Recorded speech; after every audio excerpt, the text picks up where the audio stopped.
The year is 1912. A cold April morning in Southampton, England. The largest ship ever built, the RMS Titanic, prepares to meet its destiny. Excitement fills the air. This ship, a floating palace of dreams, is about to embark on its maiden voyage. On board are over 2,200 souls, a microcosm of society. Millionaires rub shoulders with immigrants, all are united by hope for a brighter future across the Atlantic. The ship's whistle blows, a sound full of promise and grandeur. The Titanic slowly pulls away from the dock. It begins its journey into history. Passengers explore the luxurious amenities, fine dining rooms, a swimming pool, even a gymnasium. The Titanic sails on, unaware of the icy peril that awaits. The Titanic was a marvel of engineering. It was the largest moving object ever created by man. The ship stretched over 882 feet long. Its hull was divided into 16 compartments. This design, a source of great pride, was believed to make the ship unsinkable.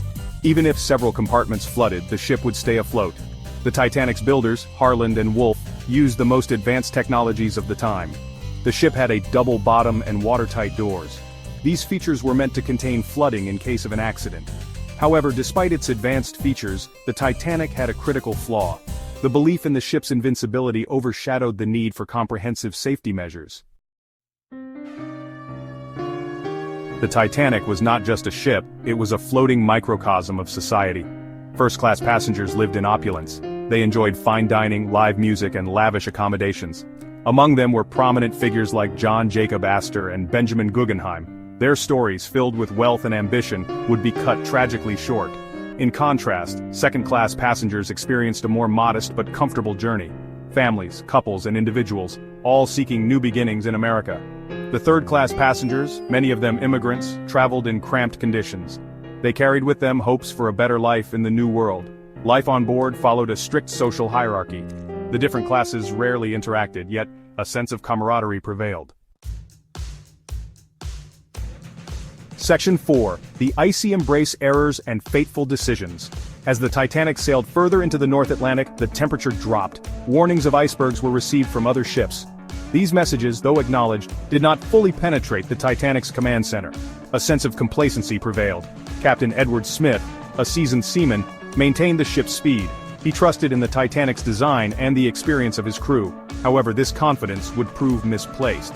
On the night of April 14th, the sea was eerily calm. The moonless night made it difficult to spot icebergs. Lookouts, positioned in the crow's nest, had no binoculars. At 11:40 p.m., a lookout spotted an iceberg directly in the ship's path.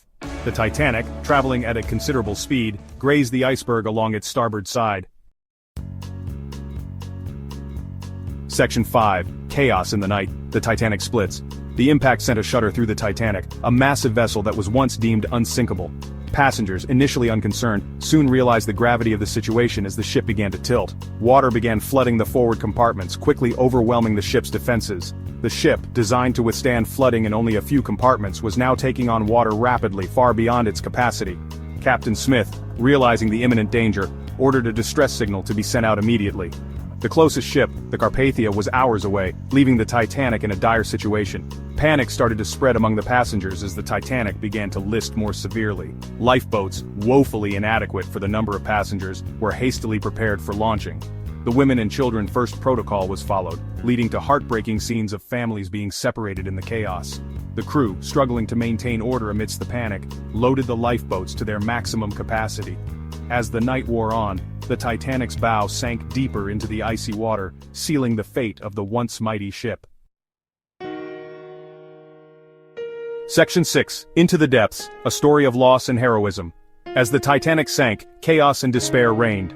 The once majestic vessel was now a scene of utter pandemonium. Over 1,500 people were now struggling for survival in the icy waters. The freezing temperatures made every second a battle for life.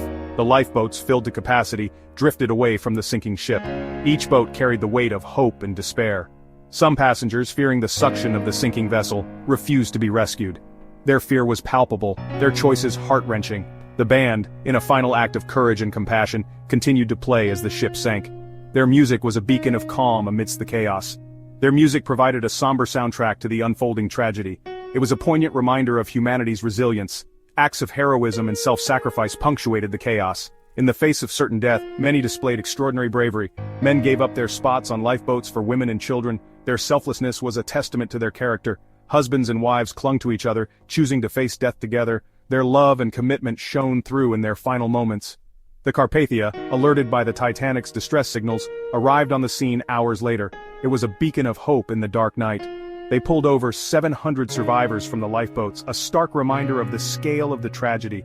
Each survivor carried a story of loss and survival. The world watched in horror as news of the disaster spread. The sinking of the Titanic became a somber chapter in human history.